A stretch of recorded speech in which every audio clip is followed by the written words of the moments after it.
welcome back to another video. In today's video, we're gonna continue the scariest summer camp stories. Yes, part 2. And yes, we're gonna, and also part 1 is in the description below, so go check that out if you haven't watched it. You should have watched it. Where are you? So, the first story is called The Phantom Pooper. Why do I feel like my hair is some kind? Forget it. Okay. Whenever I'm making videos for YouTube, I feel like something about me isn't right. Okay, the first story that was true and was real was called The Phantom Pooper. And church camp early 2000s. Someone was pooping in suitcases. Everyone was worried they would be targeted, but no one knew who he was. A camp counselor and others were hit. They even got away with pooping in a large gathering area with many people around. I don't think they were caught. Oh my god. The next one is called Church Camp. Church camp made us burn our panties that were shameful to God, yet kids were doing all kinds of beep stuff in the woods. Really? Okay, I never want to go to a camp anymore. Staff. Talking to my friend who says she has to review counselor resumes, I joke. Need to screen out the pedophiles? Her. Deadpan conversational matter of fact. No, you look for pedophiles in the support staff, the cooks and janitors and stuff. Huh? The next one is called Creepers. When I was 14, turning 15, I went to the confirmation camp. This place was located in the middle of literally nothing, just endless forest around us. There were a total of maybe 30 of us. Teenagers is me and the camp leaders. The cottage was 2 floors high, and on the second floor, was the girls' bedrooms. We were settled down to sleep. It was probably around midnight when suddenly there was a really loud banging on the only window the room had. Since it was already dark outside, this time you really couldn't see what or whether who was it until the person turned the flashlight on. The light was going through the room and we were able to see 2 grown-up men, probably aged around 30 years, lurking on us and smiling. Oh my god. I know the feeling. It's so creepy. Like, something like this hasn't happened to me, but like, I haven't been to a camp, as you know, as I said in part 1. But something like this happened, and they weren't like kind of lurking and trying to hide and see us. They were kind of showing themselves, and I was about to be kidnapped.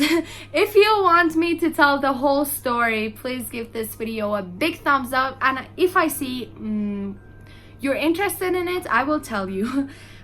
But I know the kind of feeling that they have. It's really bad. Thanks to the one who built this place, the window could not be opened and wouldn't fit a person through it. The leaders, of course, heard the screams and voices and called the police, but the men had enough time to escape before the authorities made it there. In the morning, while discussing the events of the past night, it turned out that one of the girls in the camp was actually having some kind of relationship with one of these men. Yes, illegal much, and had invited them. Oh my god. One of my friends is something like this. We went outside and she kind of had a boyfriend that was about he wasn't old, like kind of 15, 16. So it wasn't illegal, but her mother didn't know, and she just told us, and she wouldn't show him because she said that he's short and he isn't handsome and anything. And this reminded me of her. The police, they go and has a chat with these men, but they never got anything if it's since they didn't do anything illegal enough. Okay, the next one is called I Went Home a Different Person. What? I was 15 years old at a summer camp in upstate New York. One of the older counselors, 22 or maybe more, cornered me in a dark cleaning supplies closet one afternoon. He started kissing me and grinded on me while grabbing my... Oh my god, I'm pulling me into him. It lasted about 20 seconds, but I still remember it to this day like it was yesterday. Another older male counselor had a bunch of 9 years old bunch of 9-year-olds hold me down and grab me all over. It was terrifying. I went home after that summer a different person. I left home 9 months later at age of 16. It wasn't because of that specifically, but after being but my grandfather from age 3 to 9 and then a couple of guys in summer camp, I lost faith in my parents' ability to protect me. This is so bad. You have to know where you're going. Specifically, it shouldn't be a summer camp, but wherever you're going, you should know the people, and you should know who they are and what they can do. Actually, they can do many things, but they have the intention to do these things or not. But this is so bad. Hopefully, nothing like this has happened to me. Hopefully. Okay, the next one is called Burrs. As a 13-year-old kid, I went out into the woods at 1 a.m. with a headlamp to pee. Just immediately behind my cabin because I didn't want to walk to the wash house. While I'm peeing, I look forward and see a large bear just staring at me. Oh my god. Would have pissed myself if not for the fact that I was already peeing. Either way, I just finished my stream while he stared at me and walked backwards back to the cabin. He turned around and walked away, but there was no chance in hell that I would turn my back on a bear and run the other way. Yes. Because it's something like they would specifically come towards you if you do such a thing. The next one is called Ghosts. Now the thing that I'm interested in. During the summers, I would spend a month or so visiting family in Michigan. Some of my cousins my age would go to a camp in the UP called Hiiiiiiiiiiiii.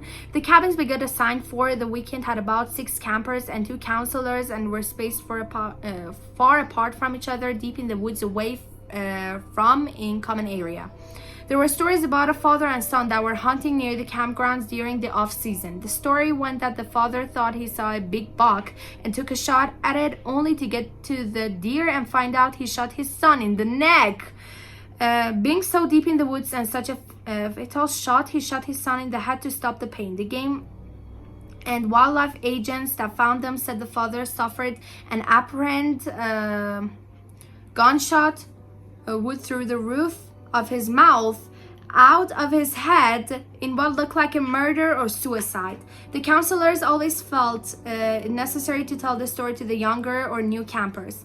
Now I don't know if hearing the story and the atmosphere of cabins being so far from the common areas and deep in the woods caused me to see things.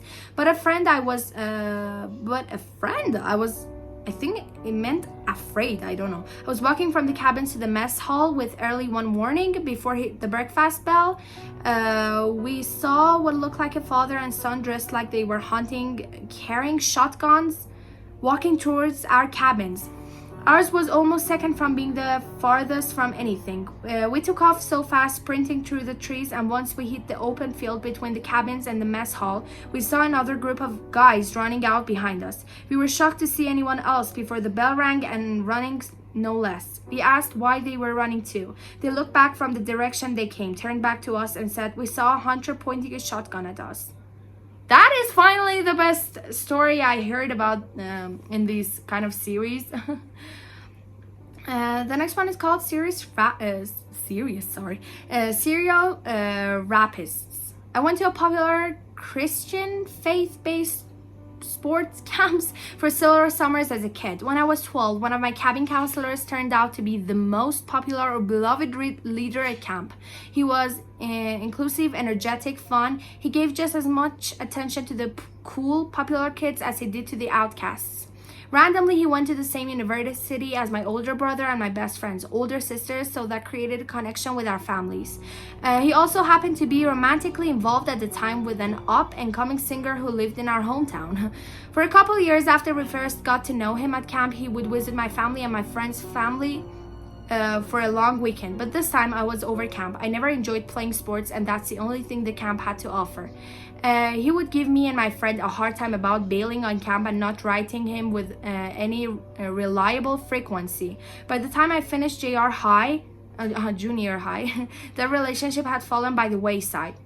Anyway, about 10 years ago, this guy was arrested and convicted for being a serial child abuser.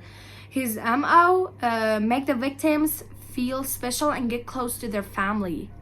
That's creepy. So far, almost 60 victims have come forward. One sadly committed suicide in 2019. The camp leadership knew pretty much the entire time what was going on and did everything they could to keep the authorities out of it. Apparently he tried, but I was lucky enough to never be one of his victims. He's currently serving 2 life sentences plus 30 years in prison. Oh my god. The next story is called The Counselors, but I'm gonna read that in part 3. If you give this video big thumbs ups, I will probably make a part 3, 4, 5, or even more. Thank you for watching this video. If you enjoyed it, give it a big thumbs up, share it with the family and friends, ring the bell, and subscribe for more videos like this, and I'll see you in my next video. And if you have any creepy campsite stories, comment it down below. I will read it, and if it is good enough, and I'm sure it's good enough, I will talk about it in the other video if you ask me. Bye!